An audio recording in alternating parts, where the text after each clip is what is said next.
שבועיים נסע יוני קטלן בכביש המהיר הזה, כביש 22 נתיבי המפרץ מכיוון הקריות לחיפה. בצד הדרך עמדה ניידת ובה שני שוטרים עם מכשיר לייזר שסימנו לו לעצור. בדרך לבית חולים, אבא שלי היה באמבולנס. עצר אותי שוטר על מהירות. הוא טען שבכביש מותר לנסוע 70, והכביש הזה בעצם יש שלט בכניסה שמראה 90 קמ"ש. רישיונו של יוני נפסל במקום וכתב אישום הוגש נגדו לבית המשפט. כמה ימים לאחר המקרה הוא חזר עם אביו לאותו קטע כביש, ובמשך דקות ארוכות חיפש את השלט המורה על מהירות מותרת של 70 קמ"ש, עד שלפתע הבחין שהוא פשוט מוסתר. זה השלט שהסתיר לי את השלט של המהירות 70, שלא רואים אותו. יצא המזל שהמשכנו הלאה ופגשנו את אותו שוטר עומד בצד הכביש.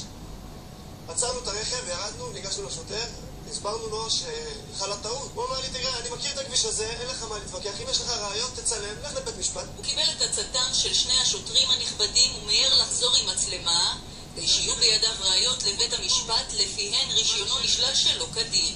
אלא שאז הוא תפס את השוטרים על חם. השוטרים פירקו פה את השלט והעבירו אותו לעמוד הבא. מה אתה עושה? אתה מזיז את השלט במרמה, שאתה שוטר, ואתה צריך לתמוך, בוא נגיד טעיתי, לא ראיתי. אני אבוא לבית המשפט, אני רוצה מעצרות. השוטרים חיפשו כנראה דרך להצדיק את כל הרישיונות שנשללו במקום. את מי הוא מרמה? הוא מרמה את עצמו, הוא שוטר, הוא צריך להגיד וואלה, לא ראיתי.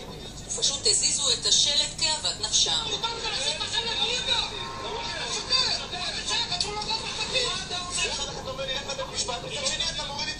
עשרות אם לא מאות נהגים תמימים שנתפסים באזור הזה, רישיונם נלקח, מוזמנים לבית המשפט, למעשה שכל הראיות שובשו.